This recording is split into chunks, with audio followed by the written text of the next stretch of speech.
This episode of the SwitchCast is produced by James Washington, our honored Patreon member and Switch Knight.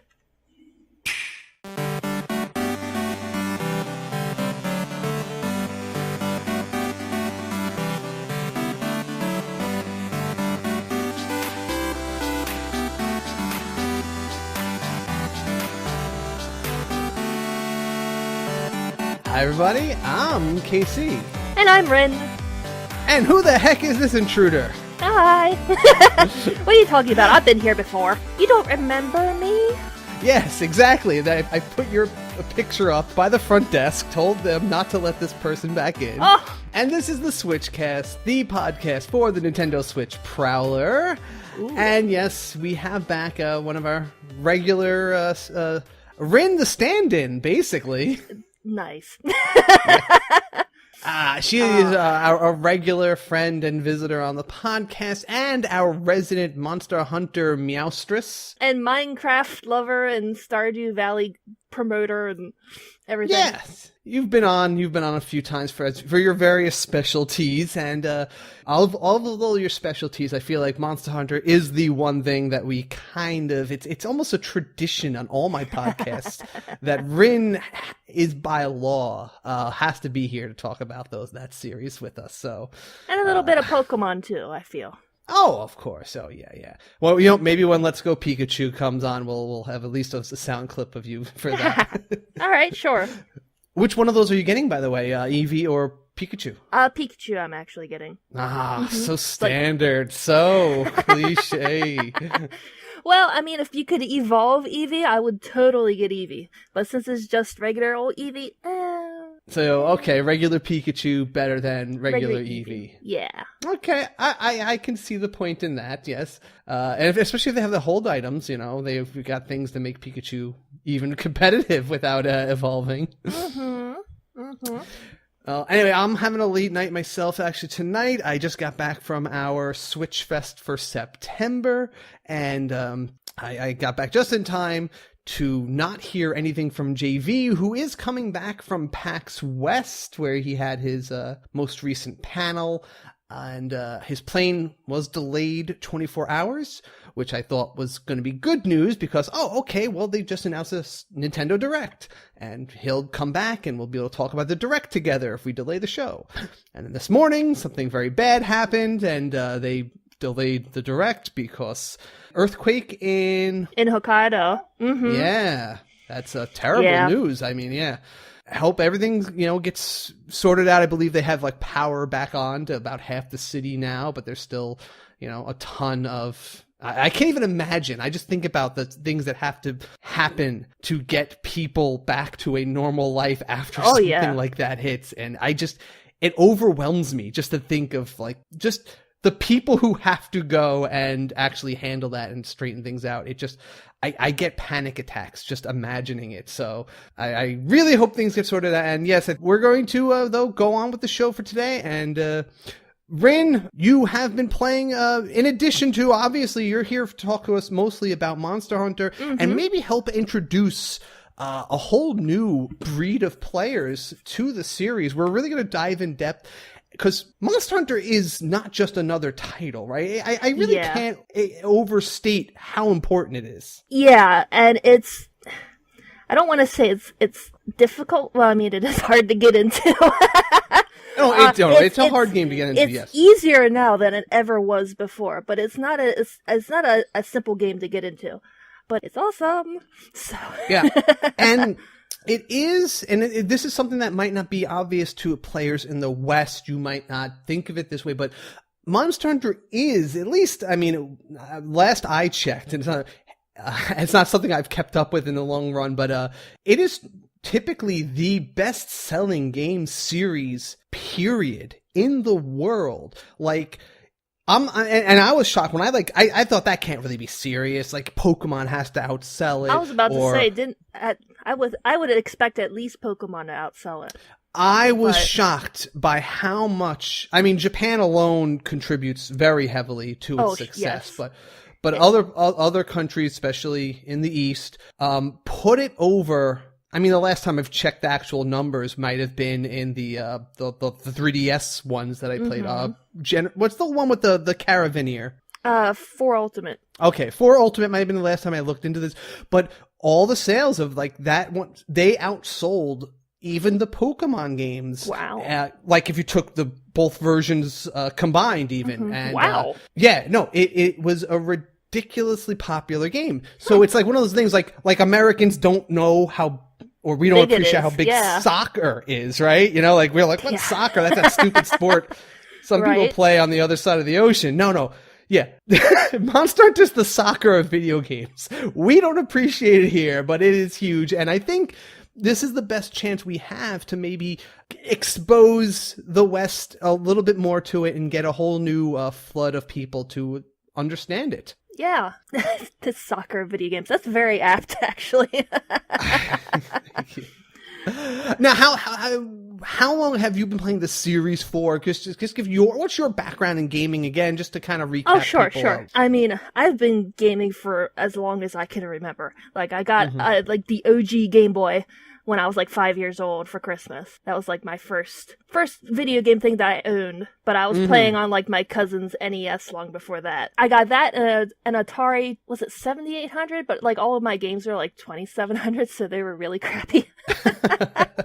Those were like that was my introduction to gaming. So I've been gaming for a very long time. And as far as Monster Hunter goes, gosh, when did I start? I tried to get into the first Monster Hunter game on the PlayStation 2. Okay. Which, I mean, you had to buy a separate attachment just to hook the PS2 up to the internet back then, right? I actually got it after they had already closed down the online, so I didn't get that thing on. But so you played it all solo. I played it solo. I didn't get very far. The control scheme on the old PS2 games was atrocious. But the first Monster Hunter game that I really got into was Freedom Unite on the PSP. So I guess that was around, I want to say 2000, was it 2009 or 2010? Okay. I can't remember. Something like that. And then Monster Hunter Tri came out, and I've been with it ever since. Is that your art blog that you usually link me to? The Baby Monsters? Is that the one you're talking about? Yeah. That was the most recent. No. That's not mine. That is a friend of mine. Her screen name. I will plug her happily. Okay, go ahead. Drop it. Yeah.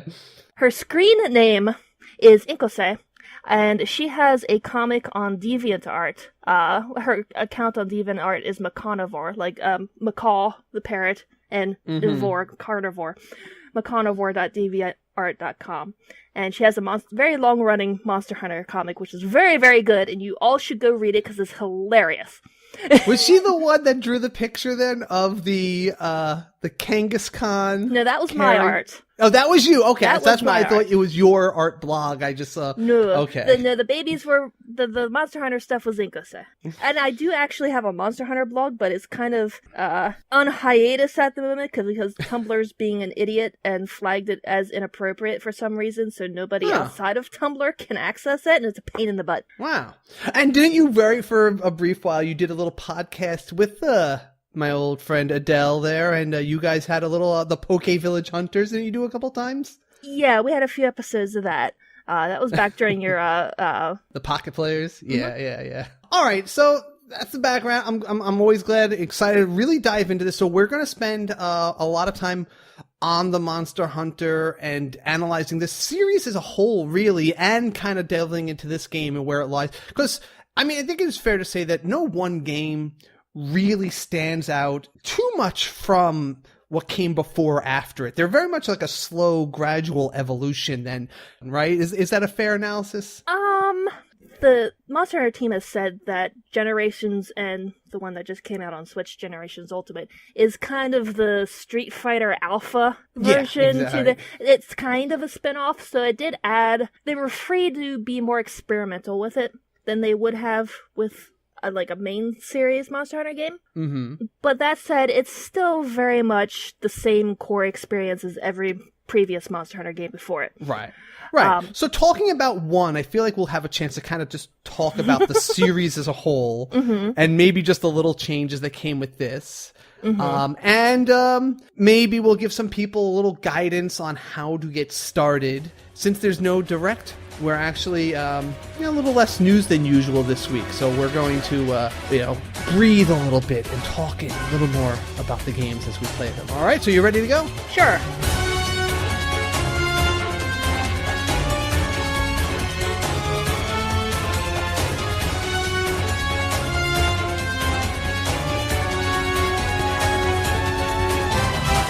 All right, game time. And so, yes, without any further ado, let's shoot the paintball at Monster Hunter Generations Ultimate. This is actually now to start the discussion about this particular game. This is I guess you could call it like the half of a new game as compared to the one that came out on 3DS about a year ago. You're talking about Generations. Right. Yeah. Generations Ultimate, Monster Hunter has a history of they will release a new generation game, and then a little while after that, they will release basically the same game second time, but with a whole lot more stuff added to it. If anyone's played fighting game series, I think it's kind of a common thing amongst those. Like, you'll get Street Fighter 2, then you get Street Fighter 2 Hyper Edition that has like 3 new characters and, a new gauge meter or something like that. So it kind of feels like the same vein as that. Yeah. But if you have played Generations on your 3DS, you can transfer your save file over to the Generations Ultimate, and you will keep the vast majority of your progress and stuff, so don't feel like you have to start all over again or anything like that. Okay. So I think it's fair enough then to talk about maybe Generations and Ultimate, kind of a little bit of a jumble together, but let's first just discuss what this game is like to someone who maybe never played Monster Hunter before. What is this series, and specifically this game? What does it fall in the series' evolution? Okay. Monster Hunter on the whole is basically an action RPG, very heavy on the action and light on the RPG. All right, I'm glad you said that. I will say I'm very glad you said it, because I get annoyed when people just call it an action RPG and don't specify. Yeah. It's very heavy on the action and very light on the RPG. Like, I guess there's stats involved, but other than that, it's 90% action. Yeah, I guess I'd say 10% RPG. Great. Yeah. Right. Continue. Basically, the gist of this gameplay is you go out, you hunt monsters, you make stuff out of their scales and claws and whatever, so you can go out and kill bigger monsters and get their stuff and further progress your character. So Tyler Durden wouldn't approve of the way that you just like chase materialism just so you have more power to chase bigger materialism. Don't you see the cycle is just consuming you? Like okay, a monster. Consumerism is the monster. Oh God. That's what needs to be hunted, Rin. But yes, the general game cycle is right. You'll hunt little monsters, make armor and weapons out of their parts, and then use that to and bigger and better monsters. Yeah, you can. There is a big skill element. Yes. Since the action's so heavy, like even if you didn't upgrade your armor and weaponry, you could compensate for it with just more and more skill as you progress. Like you theoretically could kill almost anything with.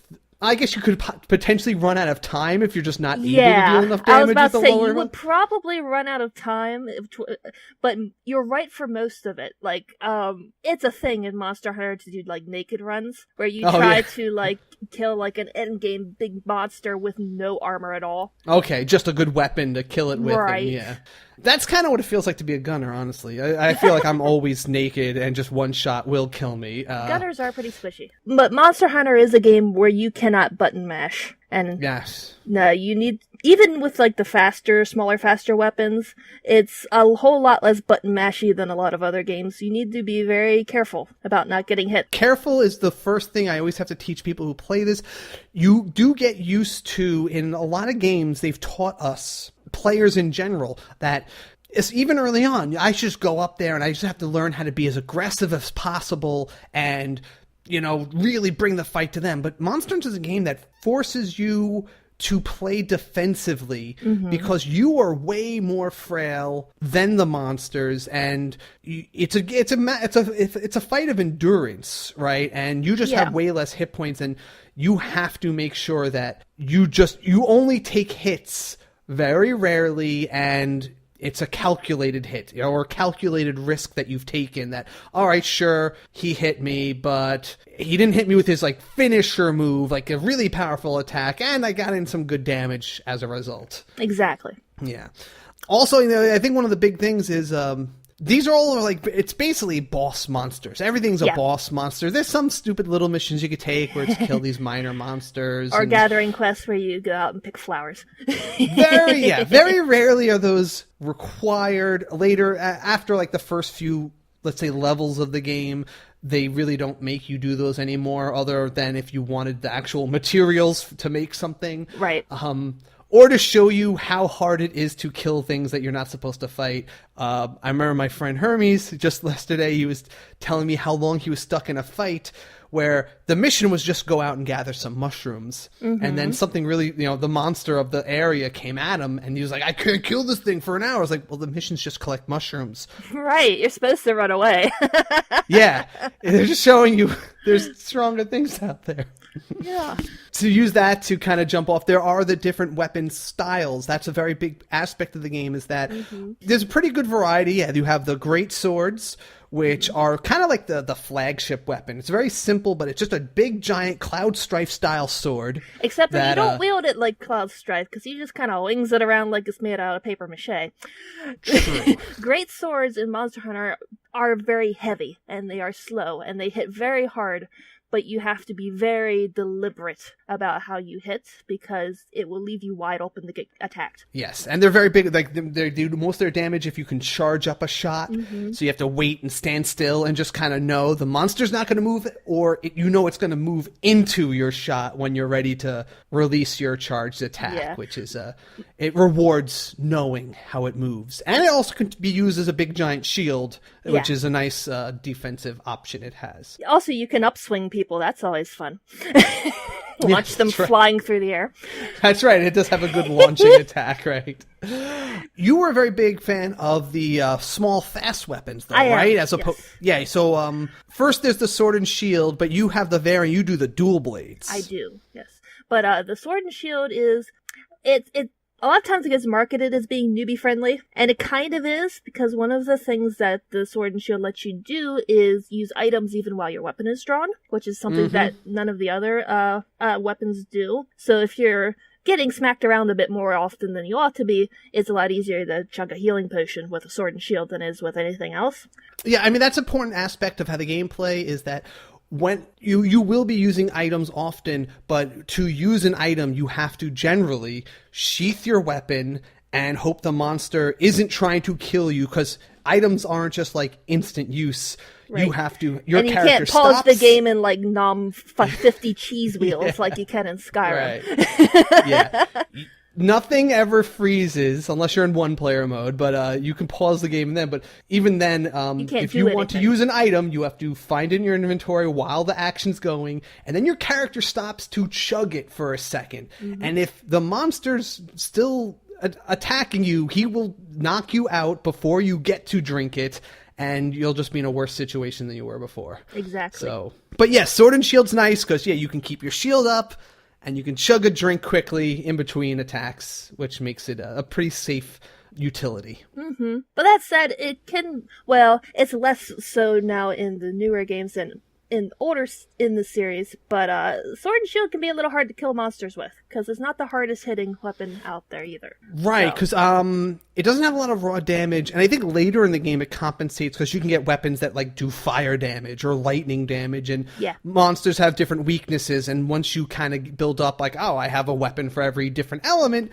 you might be able to handle a wider variety of monsters through the elemental damage rather than just, being able to hit it with a giant sword boomstick sort of thing, right? Yeah. The faster, lighter hitting weapons, like the sword and shield, the dual blades, the insect glaive, even longsword, that sort of stuff, rely on elemental damage a whole lot more than raw damage. It's just the way the math works.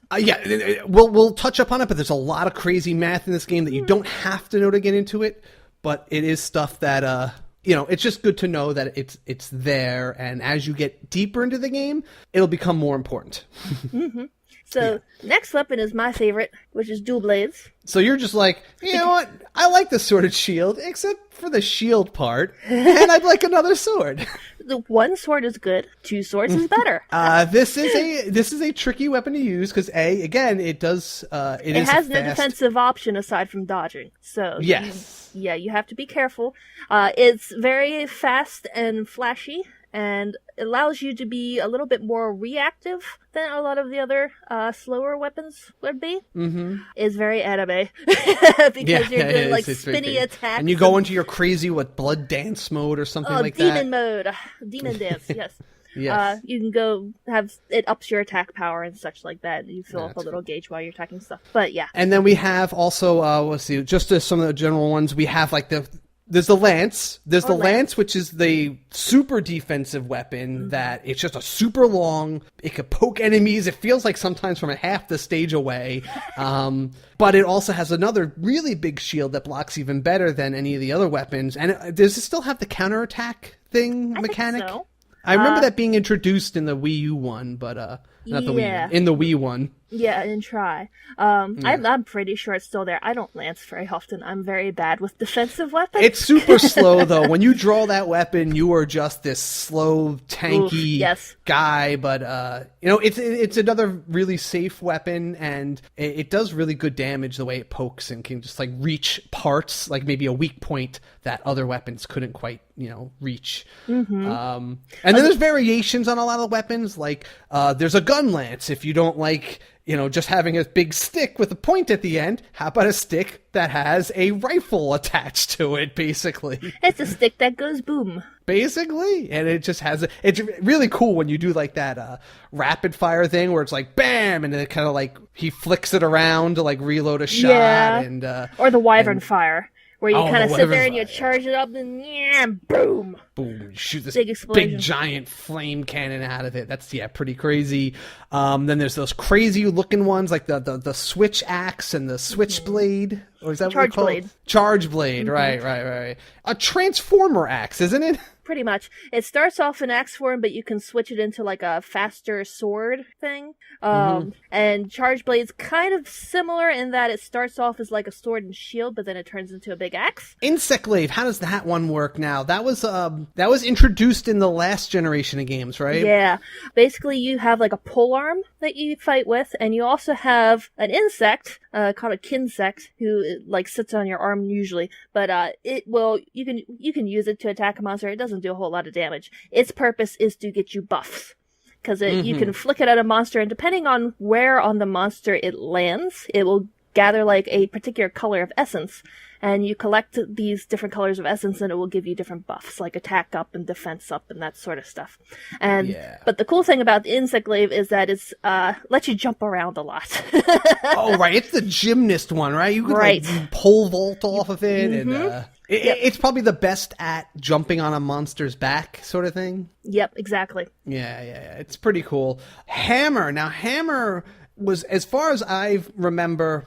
It's kind of like if you are a master pro of the game who never makes a mistake, this is the weapon you want to use at it's the highest skill ceiling, but it's the easiest weapon to get wrecked with other than guns, we'll say. But this has the highest damage of melee attacks. And it has a special type of damage that if you keep bashing a monster's head, you will KO him. He'll just get dizzy and he'll fall down and he'll drool on himself for 10 minutes while you just keep bashing away.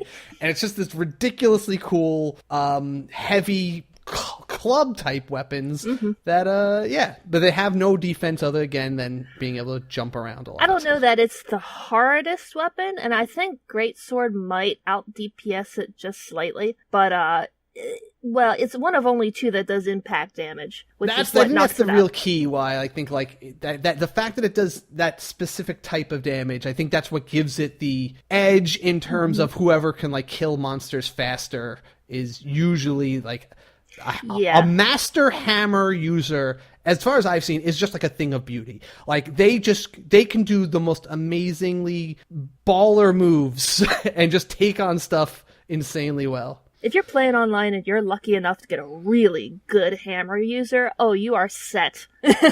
Yeah, no, really, he makes it easy for everybody. But again, it's a pretty tricky weapon to use. It's a pretty risky weapon to use. Because if you're trying to smack the monster in the head, you're also at the monster's head, where it's trying to eat you and spit fire at you and do all kinds of terrible things with you. So. Right. Now, a safer version, if you don't want to be quite as aggressive as that and more supportive, is the War Horn. Hunting Horn, yes. Mm-hmm. Which has a really cool mechanic that's a very addictive gameplay style for me, where every type of attack you do causes a different note to come out of it, and different weapons can trigger buffs for the party if you chain a certain combination of notes with it. So you'll go uppercut, we'll do a yellow note, do a overhead slam to go into a white note, and then like a side slam to do a blue note. Okay, that's everyone's run speed is up, or natural healing is sped up, that kind of stuff. And there's a large variety. It's a lot to remember, so it's not something super easy to use. It's not like, I'd say it's like a mid difficulty weapon to master, but it's a pretty fun, and it's nice to feel like a team player. Mm-hmm. Yeah, it's hard to, if you're playing solo. I'm not saying that you can't do it with a hunting horn, but it's harder with a hunting horn than you can buff yourself with it, but, you're only getting 25% of its usefulness by only buffing one player rather than a full party of 4. Exactly. Right. Oh, longsword. Yes, the big samurai swords, which are the dodgy ones.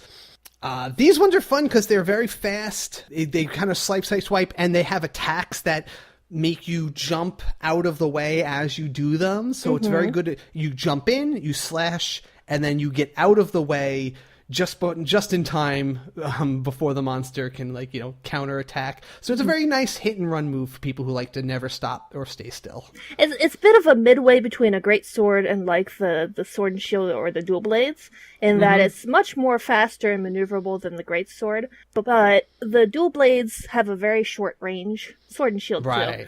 Whereas the longsword and the great sword, you can really reach overhead because you have an overhead slash, which can make it a lot easier to hit specific parts of a monster because you get rewards for breaking things and cutting off tails and that sort of stuff. Yeah, so that's generally the melee weapon around it. It might be one we're forgetting, but I mean that's the general gist of them. I think we got them all. The gun. Then there's 3 options if you want to be a gunner or a ranged player, and the difference with that is not only are you playing these generally very high damage output weapons that keep you at a safe distance, but the trade-off is your armor is paper thin. You're at least taking twice as much damage as anybody else, and very often when you get to higher ranks, if you mess up as a ranged player and you put yourself in, you're getting killed in one shot. It does not matter. You cannot afford to make a mistake, but you have a little more room. You could stay at a distance, but once the monster looks at you, forget about hitting it. Yeah, just get out of the Run! way. And there are 3 options for ranged to be a gunner. The first is just a bow, which is basically a bow and arrow. These are fun because they're very easy, approachable style of weapon. They don't rely on ammunition as much as the others. They just use these coatings when you charge up your bow and arrow, you kind of pull back the string, and then after it charges up a bit, you can just release the R button to release your arrows, and there's different arrows do different types of shots. Some spread out a bunch of arrows. Some let you shoot arrows straight up in the air, and they come down like a bombardment at a certain distance away. There's ones that have elements. There's ones that poison. All sorts of cool stuff. And it's pretty fun. And you still have to be pretty mobile, but you can run around while you're shooting. It's pretty fun and free. Mm-hmm. Then there's the light bow gun, which is my personal favorite, especially in this game. So when you have a bow gun, it's like having a rifle with different ammunitions that you like to switch between. Maybe you'll have bullets that shoot and they just hit whatever they hit and do a lot of damage to one spot. Or maybe you want one that does more damage the deeper it can shoot into a monster. So if, let's say, you're fighting like a big, long snake, if you could shoot it in the head and have the bullet travel all the way through and out its tail, you'll do a lot more damage because the bullet has more monster to travel through. And then there's ones that like hit in a big spread, and there's ones that, again, put status effects. But it's very much about being in the right position and trying to hit the monster with the right type of bullet depending on what you're fighting. And it's very good for it's probably the best support weapon, in my opinion, in that it is the easiest weapon in which, if you want to put things like poison it, paralyze it, put it to sleep, this is the gun to do it with, so that everyone else can take advantage of the weaknesses that you're throwing on there. And I always buff that stat out, the status effect. And then there's heavy bowgun, which is a behemoth of damage. It is just this high output cannon that you carry around. But when you whip this gun out, you have to put it together when you take it off, because it has to fold up like a collapsible bike on your back. And every time you want to shoot it, you have to take it out. Your character assembles it, and then he can walk around really slow and shoot. And you're kind of vulnerable because you're very slow.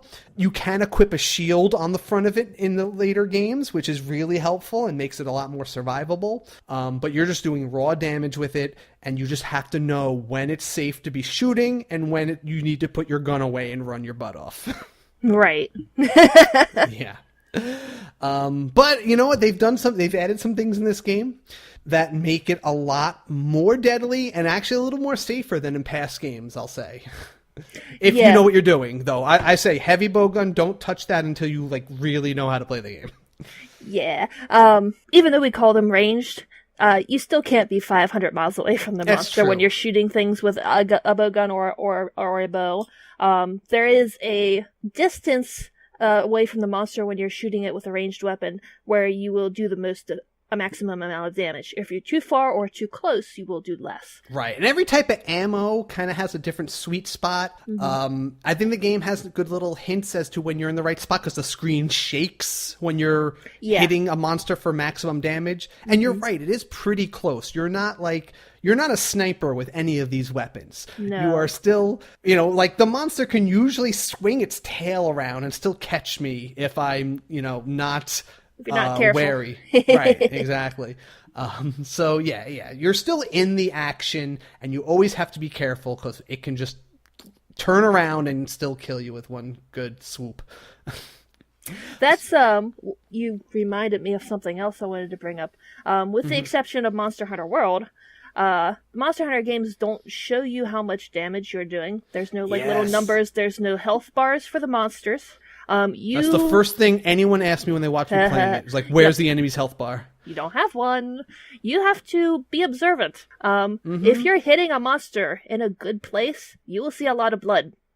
If you're not hitting it in a good place, you will see either less blood or you will be getting sparks coming off of your weapon because you're hitting it in a very hard shelled place and it's not doing a lot of damage. Likewise, you don't have the monster doesn't have an HP bar. The way you know if it's getting close to dying is its behavior will change. If it's very close to dying, it will try to run away from you. It will run away limping and try to go back to its nest to recover. That's how you know it's about the keel over. There's so many subtle things like that the game doesn't explain to you, but you know what? It's a game that pays off to do a little bit of research, either by talking to people on forums or chat rooms, looking up online. There's plenty of resources to find, what's this monster's weak point? What is his element that you want to hurt him with?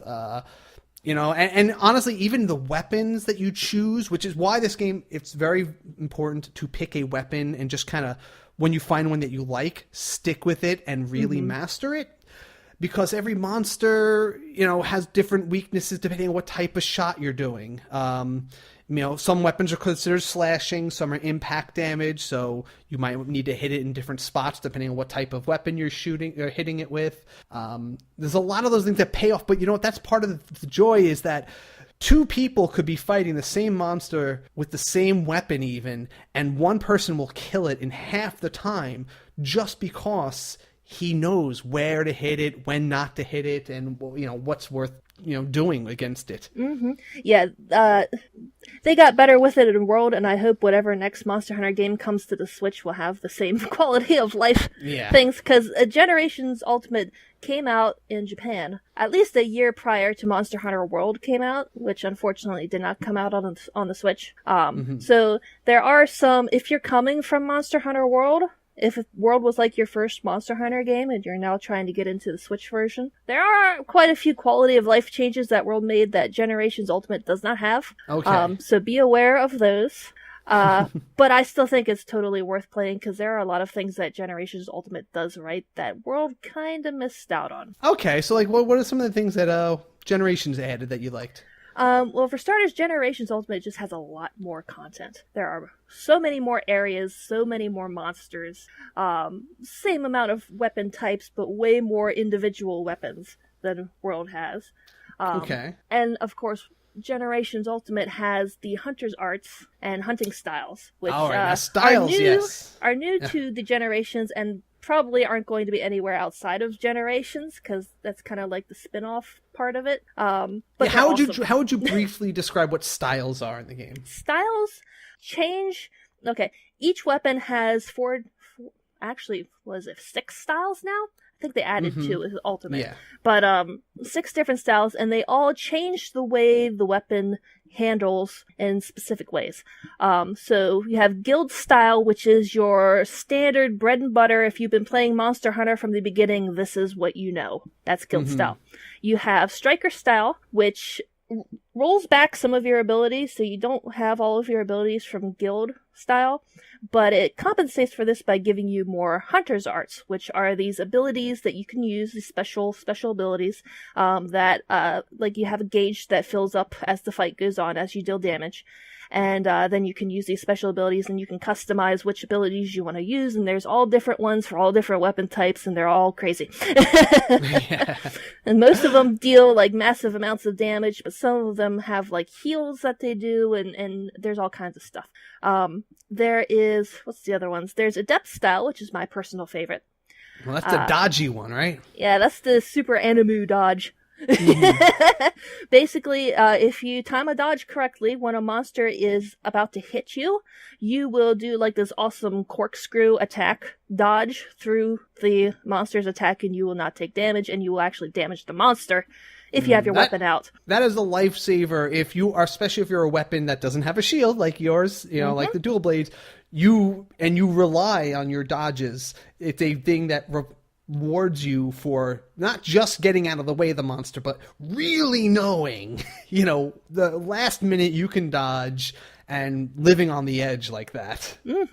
It's a very easy style if you're very familiar with the monsters and you know it, and you know how to read the monster's tells. Like, every time a monster goes to attack, it has a tell before its attack. It telepaths that it's about to do whatever. It may be a very quick telepath, but it will be there. And telegraph? That's the kind of telegraph. Thank you. Telepath. It tells to you psychically. It feels like that sometimes. Yeah. But it will telegraph its attacks, and that's how you know to get the heck out of the way. There is the aerial style, which lets you basically jump around like you have an insect glaive, but without actually having the insect glaive. And by doing attacks to the monster while you're in the air, you can mount the monster, and then you do a whole little mounting thing. You just start stabbing it in the back a whole bunch while you rodeo ride it. So, hold on while he tries to knock you off, and if you succeed, the monster will be toppled over for a short period of time, which will allow you to get in a lot of more attacks for free. Now, the new style Valor is one of my favorites now. I actually haven't done a whole lot with Valor, so why don't you go into that? I'm a fan. So Valor is a style that puts a focus on your sheathing action. As I mentioned, putting your weapon away and knowing when to put it away is important. In this style, your sheathing action can be held on, like you can hold the button to put your weapon away, and you kind of go into this stance that drains your stamina really quickly. But if you're ever hit while it's draining, you do a dodge and you kind of take chip damage, right? You take like 15% of the attack's damage and your character dodges. So it's really good if, like, you know you can't get out of the way of an attack. You go into your Valor stance and you just kind of like bring it and you just kind of accept a little bit of damage. But in addition to that, there's attacks that you can kind of go into from your Valor stance, and you build up a Valor meter when you do those attacks. And when you're playing aggressively, it builds up the meter, and when you build up the meter to full, you go into Valor mode, which usually gives you back any moves that you had to give up for being a Valor as opposed to being like a guild style user, and has some special attacks that are unlocked for a limited time. And the more aggressive you are, the longer you get to stay in this state. For example, with the light bowgun, when I'm in Valor mode, I can basically strafe and just keep shooting and jump around when I'm in Valor mode. I basically, if I do a shot, after that I can jump like a foot to the right, left, or back, and I release a special shot, and I just keep hopping around like crazy. I look like a commando. You start just jumping, you start leaping, you do backflips, and you're just shooting all these crazy bullets while moving. It's a super mobile and just a really fun ability you get. And as long as you keep attacking the monster, it'll stay for a very long time. But of course, usually when I get into it, I do some damage, I scare the monster off, it runs away, and as soon as you stop attacking, Valor mode drains really fast. So it's a fun style, and it gives you an alternative. Like Adept gives you a good dodge move that lets you totally avoid damage. This is the next step down. If you want another way to protect yourself, you can go into Valor stance when you know an attack's coming and just take that 15% chip damage and a little bit of stamina loss. And I haven't used the alchemy style much at all. But I haven't either. I just looked it up. I watched some videos, people playing with it, and it's just like it creates those items that you can get every so often. Yeah, it seems very much to be like a multiplayer focused sort of skill. But yeah, you create items that you can give to the other people in your party, or you can use yourself, that give you all kinds of different things. I did want to say, since we mentioned Monster Hunter is a series where you definitely want to research things. There's not, I mean, there is some stuff in game to help you, but you're a whole lot better off going to the community online for help. Very much so. I mean, I feel like everyone I know who'd gotten into it had a mentor, like literally someone who was like, come, I will teach you all the things that you need to know. And it's just probably the easiest, best way to really immerse yourself in the game. Yeah, I am mostly self-taught with some Google Foo, but it wasn't easy. I don't recommend it. I mean, I guess that's part of the positive as to when the games keep coming out, right? And we mentioned how they don't really change that much. They add a little something here, maybe some of the new monsters per game, but the core gameplay, especially if you stick to the same weapon, does not change. And therefore, if the last Monster Hunter you played was like on the Vita, or not even, on the PSP, and you picked up this one, you'll still know pretty much 90% of everything that you still knew on how to use, let's say, Greatsword or something like that. Like, your knowledge will still be very viable. In fact, what you mentioned, like all the different maps and all that, the game uses every game uses all the maps, I feel like, from every previous game. They just kind of keep expanding it. It's I don't know about all of them, but they definitely reuse assets quite a bit. Generations and Generations Ultimate in particular was kind of created as sort of this, I forget what anniversary, was it the 10-year anniversary of Monster Hunter when Generations came out. So it was kind of created as sort of this culmination of the series up to that point, and so it included a lot of stuff from previous games. Like, just about every old map is in Generations Ultimate that was in previous games. At least from the first 2 generations. There's a couple from 3, there's a couple from 4 as far as the maps go. But most of the ones in 1 and 2 are in there. So it's very much a nostalgia trip for the older players to play Generations Ultimate.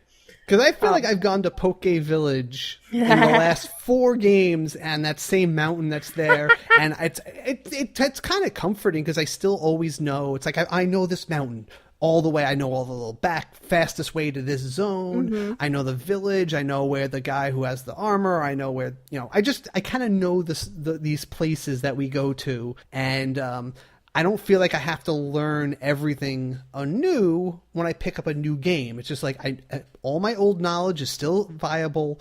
And maybe I will, if I choose to, I can pick up something new. Or I could just stick to all the features and functions that I used in the last game.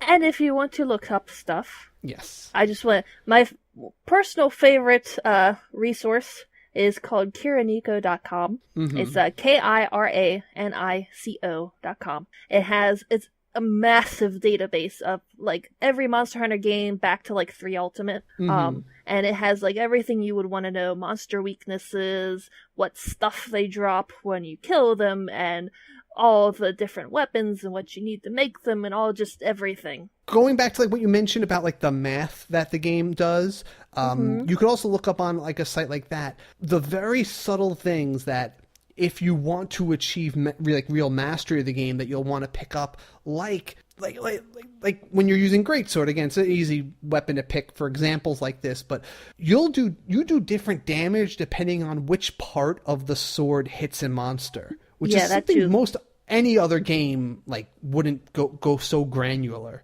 right?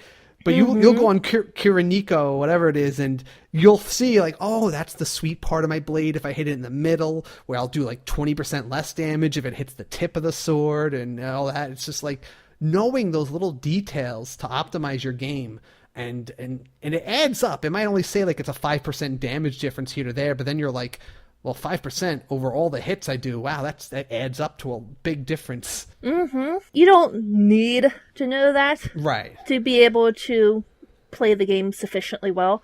But the fact that it's there at all is impressive in a way. And it's also something you would never know because the game doesn't tell you. Right, about any of that. I don't think so anyway. Some NPC might mention it somewhere, but that's it. Right, yes.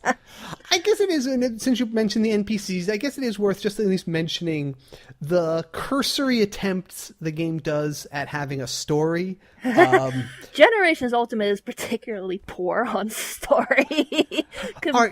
Even compared to other Monster Hunter games, because Monster Hunter's never been a series that you play for the story. The story is always very simple, but some games in this series definitely have more story than others. I think 4 Ultimate probably had the most story out of any of them. Probably followed closely by Monster Hunter 2, but we never got 2 in the West. Is that the one with the white Legiacrus? No, you're thinking of 3 Ultimate. 4 Ultimate is your Caravaneer. Right, him, right, yes. Yeah, like the story's usually like, we've been experiencing some weird earthquakes. Probably nothing. And then like 20 missions in, hey, I think this monster's causing the earthquakes. Go kill it. Okay, you kill it. I still had an earthquake. Must be something else. Pretty much, dude. That was tries. Kill things until the earthquake stops. But there's a little more lore to it than that, but not a whole lot.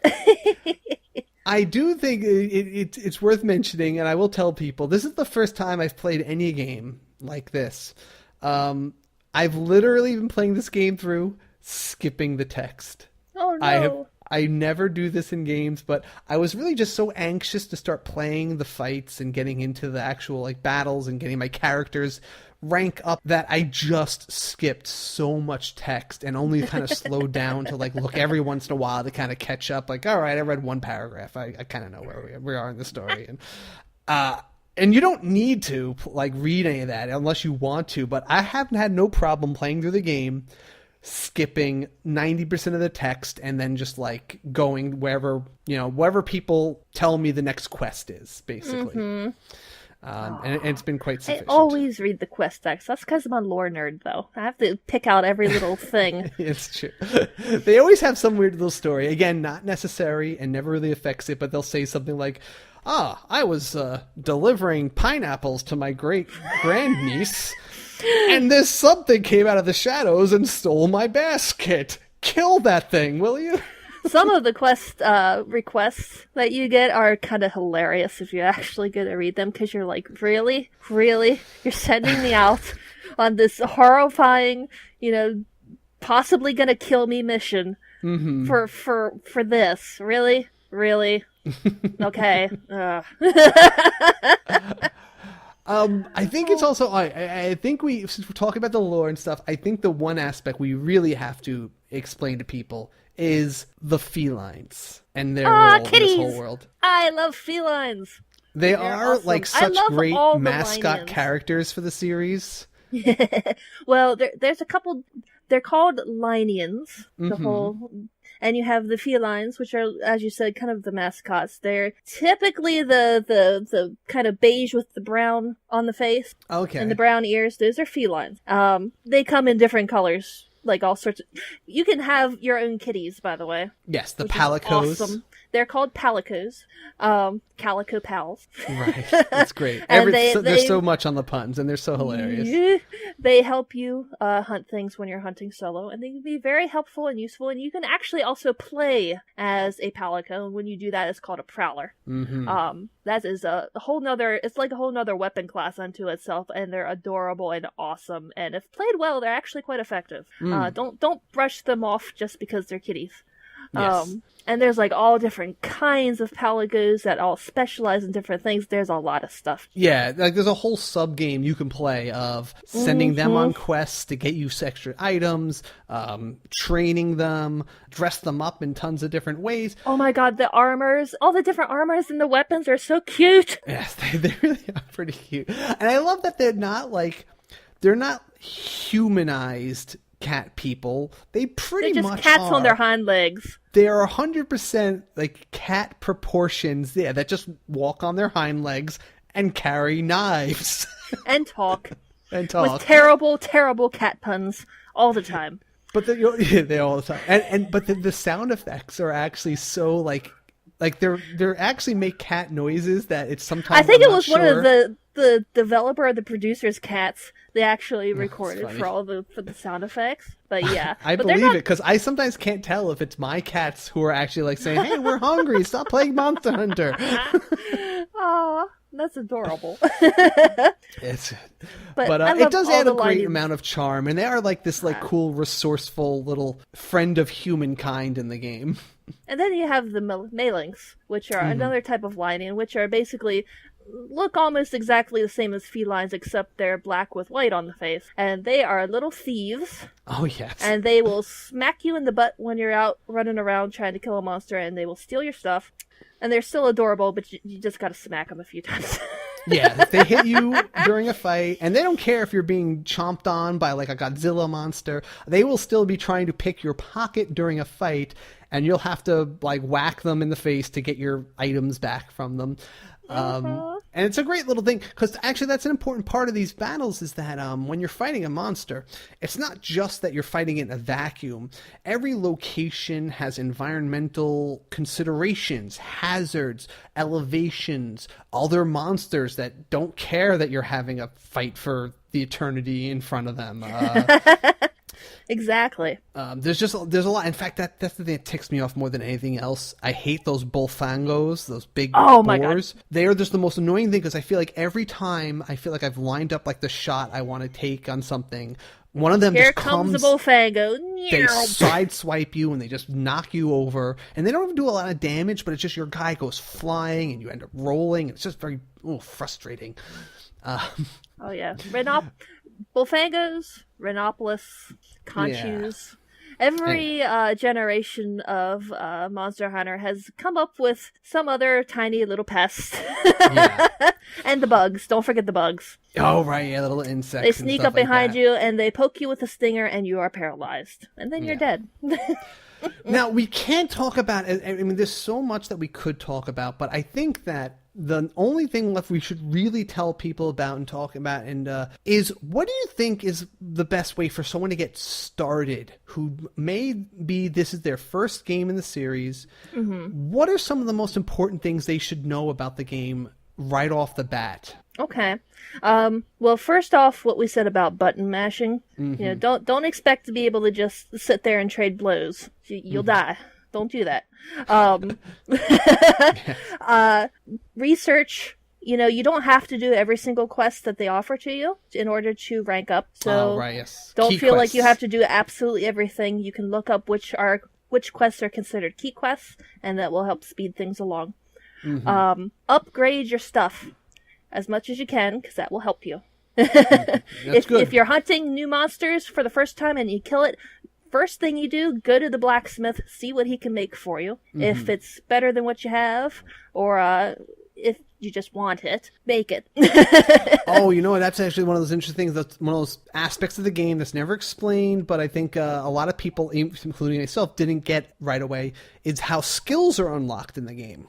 Oh, yes. This is another step down, I guess you could say, from Monster Hunter World. So again, if Monster Hunter World is your first Monster Hunter, because in Monster Hunter World, every single piece of armor has skills, and you just equip that piece of armor and you have that skill, and that's it. Which is very nice if you want to make like a mix set that's like customized with just the right abilities. In the older Monster Hunter games, Generations Ultimate included, it doesn't quite work like that. You get points into different skills, but you don't unlock those skills until you get at least 10 points. So you need to do a little bit of math involved, because very rarely will any single piece of armor have 10 points in something. Right. So you'll, like, say your arm guards will give you 2 points of fire resistance. The helmet might give you 1 more, and then often if you have a complete suit of this matching armor, it'll unlock 1 or 2 skills. But sometimes it doesn't give you the full stats. Like I needed to for my status up effect. I only actually get plus 5 points in my status booster. And I have to then go out and craft some things called decorations, which will give me the missing points I need if I have slots to put it in. Think of it like materia or something like that. You can like put in these little things that you can craft for any skill that you want to kind of supplement. But yes, you have to get a total of 10 and to unlock it. And some you can go above that. Like you can get like attack up, small, medium, or large if you have a lot of attack up stats boosted on there. Yep, and that's like plus 10, plus 15, and plus 20 points for attack up. That's standard generally. Not every skill has multiple levels like that, so again, look it up. Yeah, exactly. And as you can play the game, you'll start feeling what your battle style is like. And as you get more advanced, you're going to figure out what skills you really want. Do you want to have something that helps you charge up your sword attacks faster, lets you dodge better? Pretty much any aspect of the game can be enhanced if you look for an armor that gives you the appropriate skill to just either make your life easier or help you live longer. Yeah. I would say also my number one tip for anybody who is trying to get into the game is after you try every weapon a little bit and just you feel like one, it fits your style and you like it, look up a YouTube video tutorial. Like there's nothing, it would take us 10 hours to explain every one of these weapons to you. There's going to be a 30-minute video showing you all the nuances to any one of the weapons that you like. Watch it. Don't have to master everything right away, but just know how your weapon works. It's not always obvious what you're trying to do with each weapon. And, you know, like if you don't use charge attacks with greatsword, you're really not using a greatsword. You're not using it how it's intended to be, and it's going to take you 3 times as long to kill a monster if you're not using the attacks it's designed to be used with. Exactly. Yeah. All right. I think the last thing we need to talk about with this game is just what your opinions are of this game in relation to the others. How much do you like it? What are some of the most key differences? And just kind of our review of the game, basically, in the shortest sense that we can do it. Okay. Well, okay, I'll compare it to 4 Ultimate first. That was for the previous generation on 3DS. It is lacking in story, but it does have a whole lot of nostalgia if you've been with the series for a long time. It has, like, literally every character that has ever existed in the history of the Monster Hunter world that at least makes a cameo in this game at some point and gives you a quest or something. So it's fun if you've been here for a while, but if you aren't familiar with these characters, you might be a little bit like, why do I have to keep traveling to these different towns to talk to these people? The Hunter arts and the skills and stuff like that are awesome, and I know this probably won't happen, but I wish they would incorporate them into the standard Monster Hunter core series. And it can't be beat for the sheer amount of content that's in it. The sheer amount of monsters, the areas, everything that's in it. That, I think, is probably the biggest strength of this game, is that I don't feel I fight the same monsters as you rank up and you complete, missions.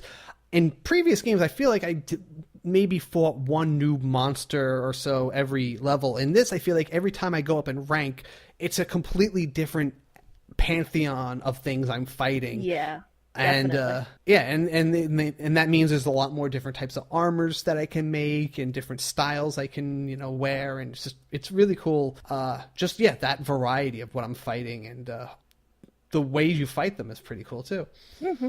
Now, to compare it to World, which I guess is the step up from Generations Ultimate, which again didn't come out on Switch. It just came out on PC recently, and I am totally unconvinced that they could not get it to work on the Switch if they tried hard enough. Oh, really? Okay. Just saying.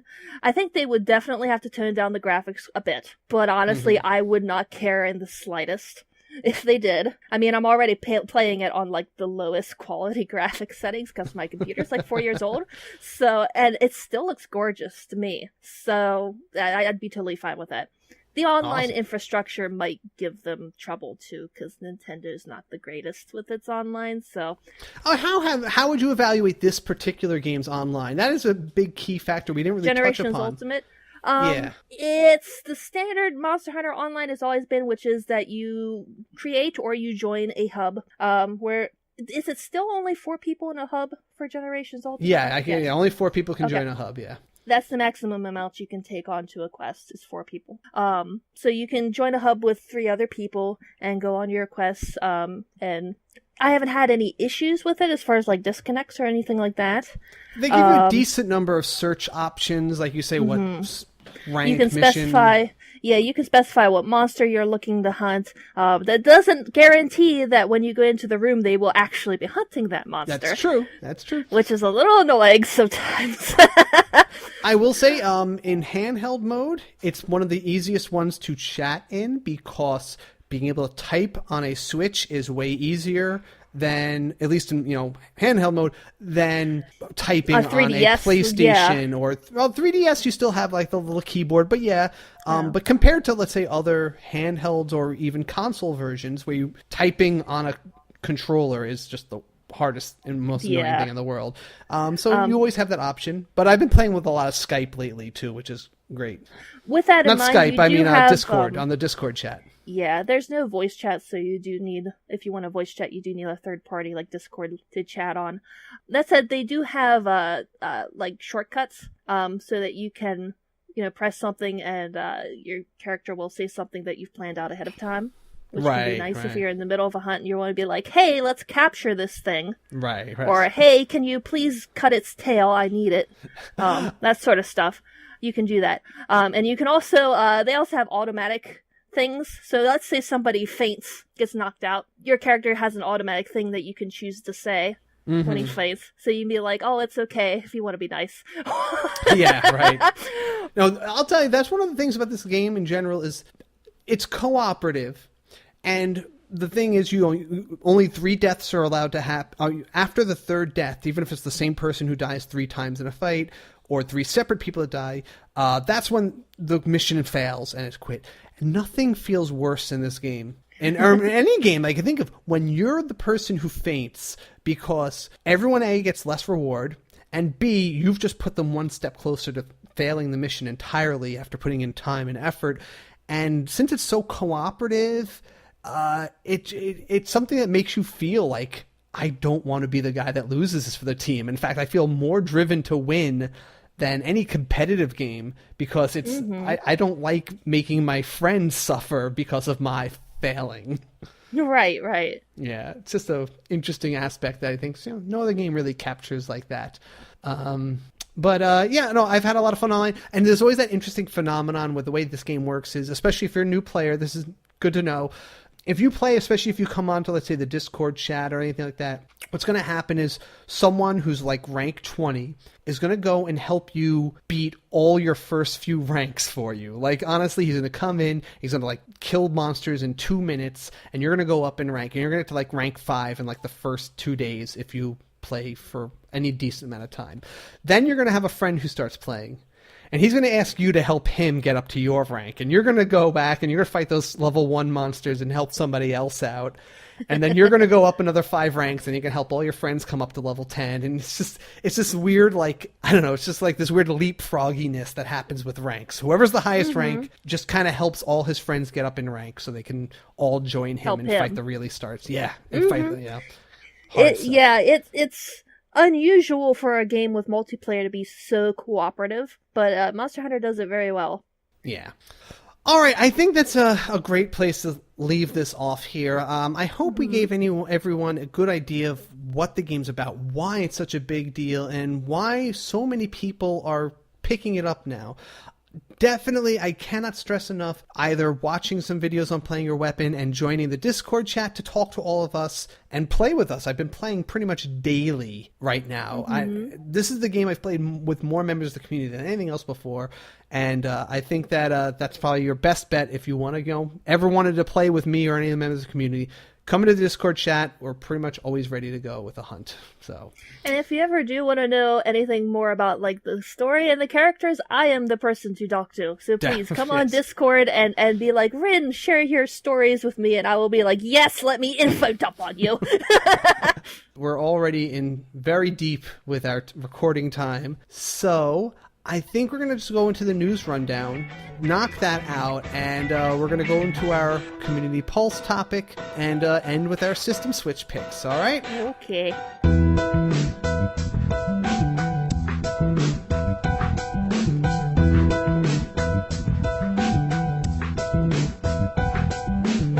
All right, news rundown. Here are your headlines. As we mentioned earlier today, the Nintendo Direct that was scheduled for today has been delayed, but that doesn't mean there's been no news coming out of it. A few things that were planned to either be revealed, I think either leaked, and one thing just kind of went through with, first off, I did get an alert, and a few people downloaded this at the Switch Fest today. There was the Mega Man 11 demo, actually, that's now available to download and give it a shot if you want to see what that new Mega Man game is like. And you could play, it's like the Hard Man stage or something like that. It's a pretty cool to get your hands on it, give it a try. We also got a leak about the new Yoshi game that was previously Untitled.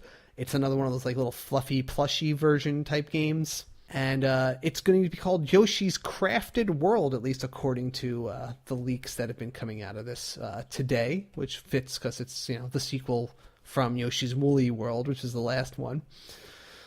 Some people did get to dive into the new firmware that is being released for the Switch. Seems to be related to the online service that'll be coming out in the very imminent future, if anyone hasn't yet already bought their online service subscriptions. Have you picked up one of those yet, or are you just going to wait till they demand it for you to go online? I'll probably just wait until I be like, oh yeah, you need to buy this now. Yeah, and be like, oh, okay. I'm sure it'll just let me charge it right on the Switch rather than having to buy like some code from Amazon, which doesn't quite make sense to me. Yeah. Anyway, so this is firmware's update 6.0.0, which is already downloadable but doesn't install yet, and some data miners dug into it, and they already noticed something interesting on there. There is going to be a new tab for save data and cloud backup. So looks like you'll be able to actually go through and review your, cloud saved information on there, and we'll see if you can transfer anything back and forth to it freely and easily, which will be important there. But cloud saves, one of those big things that people were very excited to hear coming with this update, and it sounds like that'll be available right from the get-go. Why don't we have themes yet? I want to throw money at you, Nintendo. I want to make my Switch pretty. At very least, you get some themes with those like Nintendo rewards that I don't use for anything else. Yeah, a Switch theme. Let's do that. They did it for 3DS, right? Some of them, yeah. You can get. I think there's a couple themes you can get with coins and stuff. Doesn't make sense. You're right. I was totally with JV on the last episode. I missed the swag so much. I got some really cool stuff from that old Club Nintendo. So The World Ends With You final remix is actually has something in common with the new Mario Party game in that it does not support the Pro Controller. I mean, it made sense for Super Mario Party because that is a game where the Joy-Cons are pretty integral to the mini games that are played, and the fact that you could have 4 people playing with it and you want them all at the same control. I'm not really sure why Twooey would need to disable the Pro Controller compatibility. The only thing special about it has like a 2-player co-op mode in the game, but I don't see why that would, Yeah, it's a little strange. Yeah, it's a little weird. I have not seen a satisfactory explanation for it yet there. Down the pipe, a few games got some release dates worth mentioning. First off, My Brother Rabbit. This is the very emotional little adventure tale where I believe it's generally about a boy and his sister going through kind of like fantasy make-believe worlds of their own creation. I think it's kind of about like saving her from terminal disease or just getting her mind off of it. Isn't that the one where she's like sick or something, so he's making up these stories to take her mind off of it or something like that? Yeah, I mean, I might have to try this. I'm a big sucker for a heart-wrencher. Like I will probably tear up several times playing a game like this, so yeah, I'm gonna fall for it.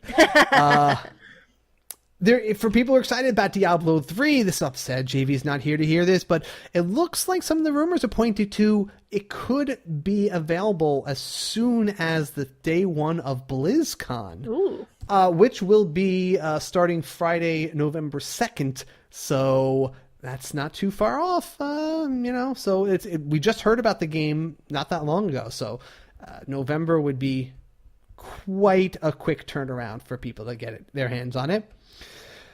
Valkyria Chronicles, the original one, has a date for October 16th. That is the strategy RPG game with the kind of World War II steampunk aesthetic, and I always wanted to play this series. I was excited about the new ones that were announced, but I actually want to play this series through from the start, so I will be picking up Valkyria Chronicles. RPG Maker MV will be coming February, which will let people start making their own games. I like to see. I will still accept anyone who makes an RPG about the SwitchCast crew. I will play it. I will go for it. Oh my god, I remember RPG Maker 2000. Like, oh my god, that was like on the computer, but it was like in 2000. So that's old. I remember we made like the PC ones were really cool because you could put your own voice acting in those ones too. On some of the PC ones. I've never played RPG Maker on a console. Do you know if it has like any way that you can make your own art assets on it, or do you have to use pre-made stuff? You can make stamps like Mario Mario Paint let you make like little stamps sort of thing. So you can make your own sprites, but not like character portraits. At least in the ones I played. I think in later ones you probably could, but the last one I played was on PlayStation, so it was a little more limited. But yeah, I'm sure that newer ones let you make all your own assets. Cool. And a tease was revealed at PAX West, so maybe JV got a whiff of this. Ikaruga was shown off as a future Switch title, being published by Nicholas in the West, so that is possibly one of the most popular shoot-'em-ups and one of the most seizure-inducing looking ones in the world. So it's a great potential, and it's going to be a very welcome game on the system, but it is intense and definitely not for the casual. Rin, could you please tell us what the amazing games are going to be released this week? Oh, okay. On September 7th, we have SNK Heroines Tag Team Frenzy, NBA 2K19, Sigi A Fart for Melusina. Okay. I have no idea what that is. Full Blast, Mummy Pinball, Super Inefficient Golf. That sounds humorous.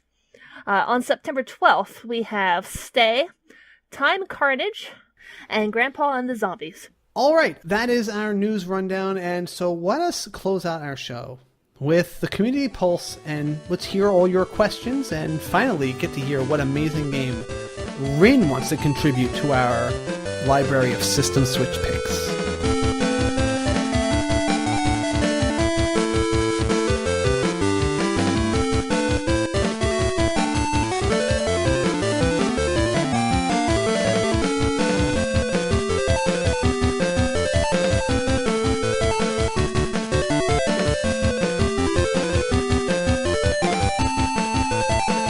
Time for our ever popular Community Pulse. And we just, it was an open call for questions this week. And Rin, why don't you grace us with your first pick of what you'd like us to address? Okay. I'm going to go for something a little contentious here. Because we always, I know you like playing devil's advocate and such. So I thought this was a pretty good topic. Robert Andujar says, with Nintendo seeking out to destroy an emulation site and distributor, it's becoming more apparent that it's getting harder to maintain the history of most games. While Nintendo, and any other company in this matter, has the right to do this, should they? Or should they improve on different anti-piracy tactics? Alright, so he did try to explain to me today, because he was at SwitchFest, and he was telling me about them shutting down some, Yeah, it was I think it was Emu Paradise? Was the one they went after? I think that was the one there. I mean, I guess there's a difference between the preservation and the mass distribution of these games. And I understand where they're coming from because, sure, you say, they're preserving it and making sure these games don't get lost. But at the same time, I mean, maybe I don't know exactly which games they had on there, but are they really going to be lost? I mean, I think that most of these games, unless it's something really obscure and out there, are saved somewhere that they want to be able to someday in the future sell to people. And these companies want to be able to, put it out there eventually and, make a profit off of maybe polishing them up or re-releasing them on the Switch or something like that. So I can kind of see why they would want to shut down a site like this, even if it's a game that you don't think is coming out. They still want to preserve the option that maybe, 5 years down the line, someone's going to want this weird, obscure balloon fight sequel that no one heard about, So, I mean, I guess that's my understanding. At least that's my general thing. But I'm open to hearing other arguments on this topic. I mean, I understand why they're doing it. Like you said, they want to be able to sell them in the future. They're afraid that people are going to get them elsewhere. Right. At the same time, though, Nintendo, well, especially since they're not doing a virtual console on the Switch, it's not easy to get a hold of a lot of these games in legal ways, in ways that support Nintendo. Now, you can always go on eBay and buy a copy of Earthbound for $200 if you have that kind of money, but Nintendo is not going to see a penny of that. So you're not even helping Nintendo with that. I mean, it is a publisher by publisher basis too, because I remember a great discussion, and I'm probably going to misquote them a little bit, so probably best just look up their videos. But Extra Credits, a long time ago, I remember them talking about the issue of pirated games, and in one of their episodes, he mentioned that he's like, all right, if you live in a country where my games aren't sold and I'm probably never going to bring it, I'd rather you just pirate or emulate my game, because I'd rather know that it reached and got played by someone rather than it just never go there. And but if you're in a place where my game's sold, rather you buy it, obviously. Then I kind of Right. feel like, that is a little wrong there. But if it's something that never was going to come to you, then yes, it's almost a crime that it doesn't get played, So Yeah. And like, there's an argument that not all the games, but a lot of games are either incredibly difficult to get a hold of digitally, or they're not selling them at all. And, there's this argument, well, how are you losing money on a game that you're not selling anyway, if someone pirates it? Again, I think it all comes down to, because if the game is pirated, you're almost eliminating the demand of it ever coming there. Whereas if it doesn't come out, or if people don't distribute it online, it makes it more viable for it to be sold in the future. Maybe, but then you also have, for example, again, let's say Earthbound. Earthbound has a huge cult following, right? And they've released it on the Wii U and the 3DS. I'm not sure on sales figures, but I think they sold fairly decently. Earthbound would not be that successful on the Virtual Console if it did not have that cult following, because it was emulated. Because when it first came out on the SNES, the marketing was terrible. It was terrible. And I know, because I was there. I remember it. That's a great example of the other way that it can go. And you know what? I bet everyone who played it on emulation, not literally everyone, that's hyperbolic, but I think a lot of people who played it on emulation would still buy it today if it was like re-released, Oh, certainly. So yeah, you have this kind of tug of war of, if people can pirate it, they won't buy it. But if people do pirate it, you get more advertising. You get free advertising from it, so that more people know about it, so that more people do buy it. And it's back and forth, and it's really hard to say, I think anyway, that you should get rid of the piracy. Here's how I think it is from Nintendo's point of view. It's probably all right. Like, from their point of view, they probably don't want to shut down everything that releases these games. But once it hits a certain level of mass distribution, they kind of have to, just for the sake of we can't just let it become something that is commonplace, that all of our games are just pirated and distributed online.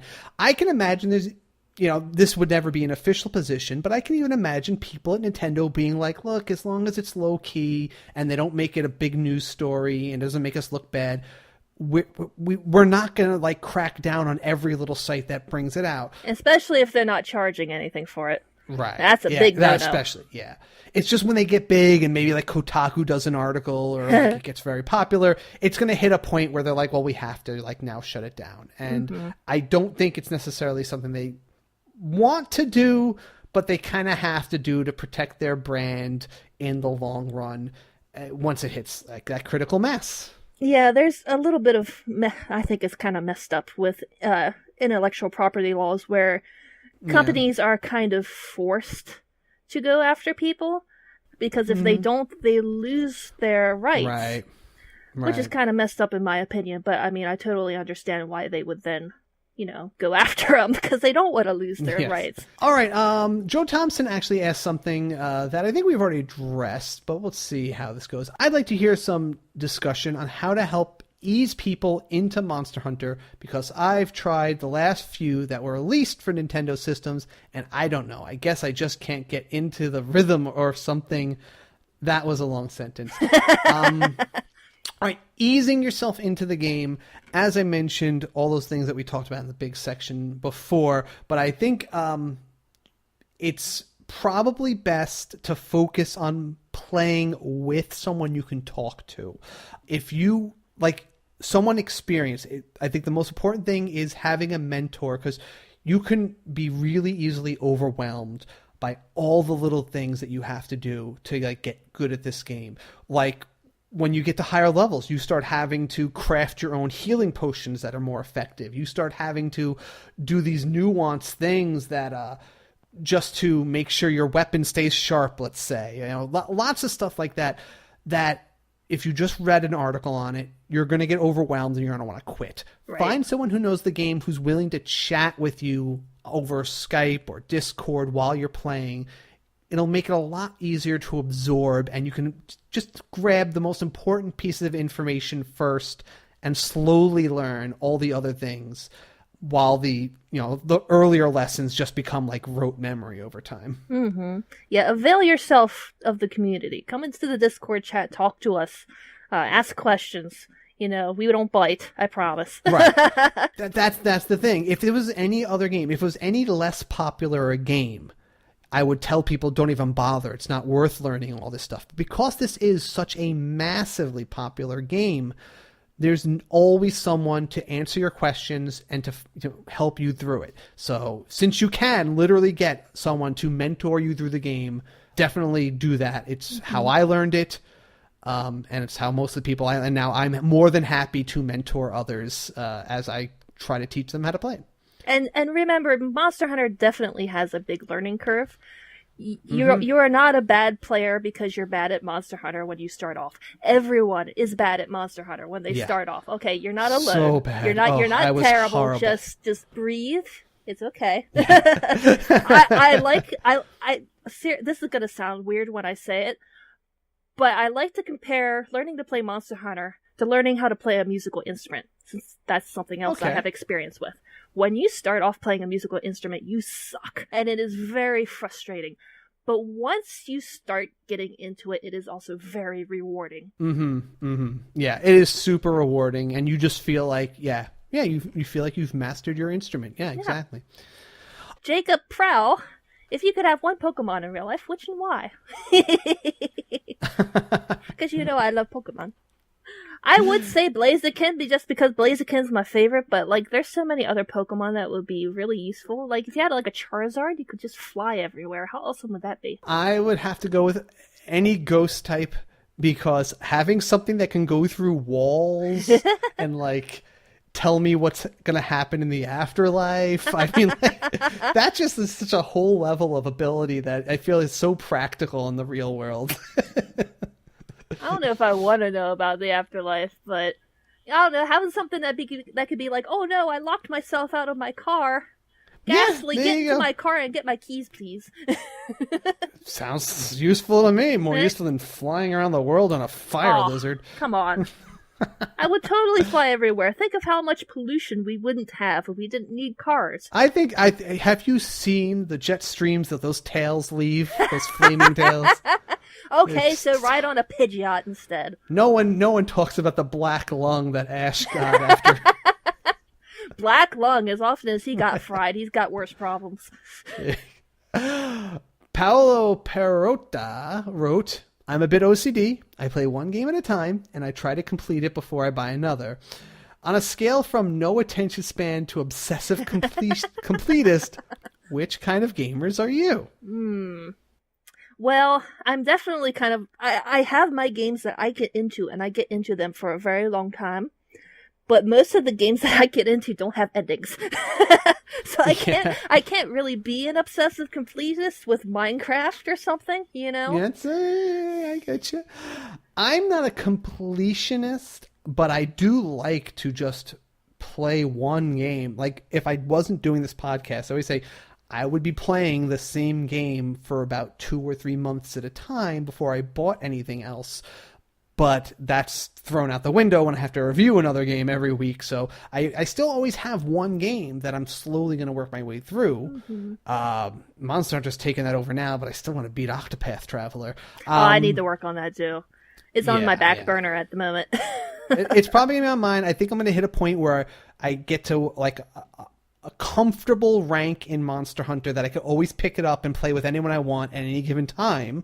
Right. But I don't feel like, I have to grind any more levels.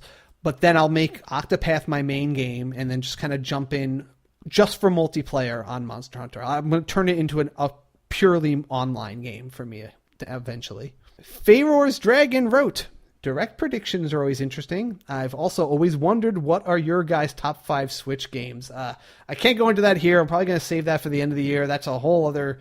I'd have to sit down for a while and really think that over. But direct predictions. Do you have anything that you think is going to come out of this? I don't predict it to come out, but I really hope... I would really be just thrilled if there was something about Animal Crossing. I feel like it's about time that they tease something about that, because it's a game that has to be coming to the system. Animal Crossing and the next proper Pokemon game after Let's Go. Oh, yeah. I mean, that's a big one, definitely. Mm-hmm. But yeah, I think we're going to tease about Animal Crossing, and it's going to be tied into the online service. I think that's what they've been waiting to be imminent to mention what that is. And I think we're going to be impressed with its online features and sociability. There's going to be some really good stuff with that. I feel like it's going to be a real community builder. I hope so. Other than that, I really can't think of anything. I mean, I'm just going to be, I think we're just see at least one or two really good third-party games, and maybe the next accessory. I feel like it's about time they showed us the next cool peripheral, maybe a new Toy-Con collection. They might tease a little more about Metroid too, since they already announced that for the Switch, but they didn't really show anything. All right, let's wrap this up. Rin, what is your System Switch pick for the week? What game that is not on the Switch that you would like to see come to it? The game I would really like... Oh, I've been saying this forever in the Discord, so if you're in the Discord, you already know this one, but I've been saying The Long Dark for a long time. Long Dark is a survival game. It's been out on Steam in early access for several years now, and it was just released on Xbox and PS4. But it is a nature survival game where basically all the electronics in the world have gotten wiped out from a geomagnetic event, and you're stuck in Alaska trying to survive the wolves and the bears and not freezing to death. Very cool. They actually have said on their Twitter that they were looking to hire someone to help them port to the Switch, but that's the last that I heard, so fingers crossed. As far as survival games go, I like it particularly because it's one of those survival games that's not a whole lot of supernatural stuff in it. There's no zombies and that sort of thing, but you still have wolves and bears acting in rather unnatural ways, but that's always, it's like that uncanny valley that makes things like, you could always write off a zombie doesn't exist. I don't really need to be scared of that, but a weird wolf, that's something that could be out there, like that's almost too real. Right, but it does capture that nature does not need help in kicking your butt. Yeah. I've always felt survival games kind of miss a lot of times. So I mean, that's the original survival game. Yeah. Nature. Life.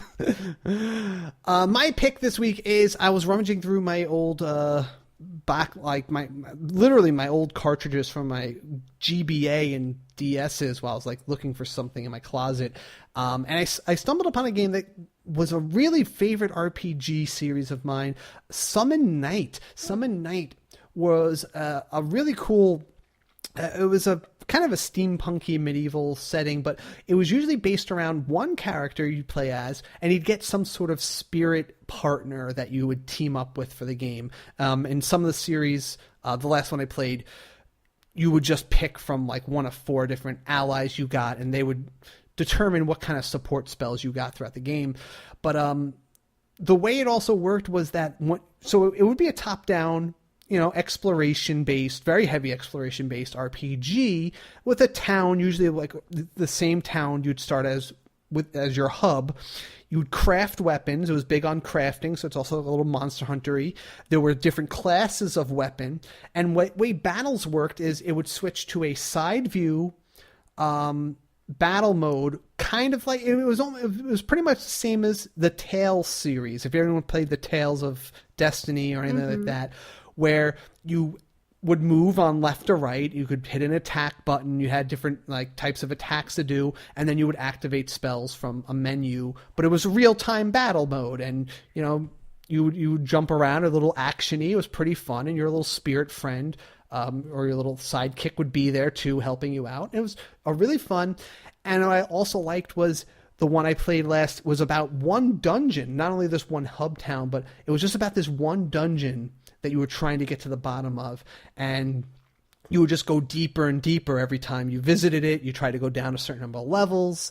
You'd repair the elevator so you could come back to all right, I want to just start at level 50 next time.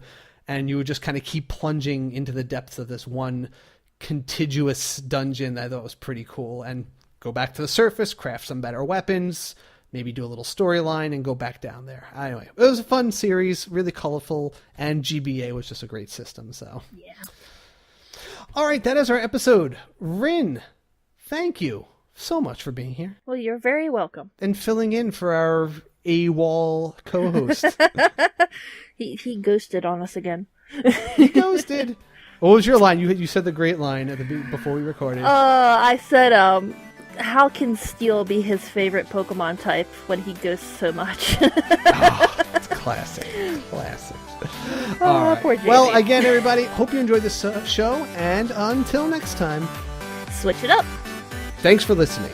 You can support the SwitchCast by visiting us at patreon.com/theswitchcast and join the review crew by rating us and subscribing on Apple Podcasts or wherever you get your podcasts from. Also check out our Discord chat where we have an enthusiastic bunch of Switch fans in a family-friendly environment. Also join our Facebook group for daily discussion and quite a bit of activity towards the Switch itself. You can also contact us directly via email at kc@theswitchcast.com and jv@theswitchcast.com. Talk to us on Twitter @theswitchcast. Thank you, HeatleyBros, for the theme music. And check us out on our website at theswitchcast.com, where we will post all relevant links and show notes. Promotional considerations provided by publishers in the form of review copies of games. Called it! I called it! I heard beepy noises in the background and then it went all pear-shaped. Go play Okami, it's awesome.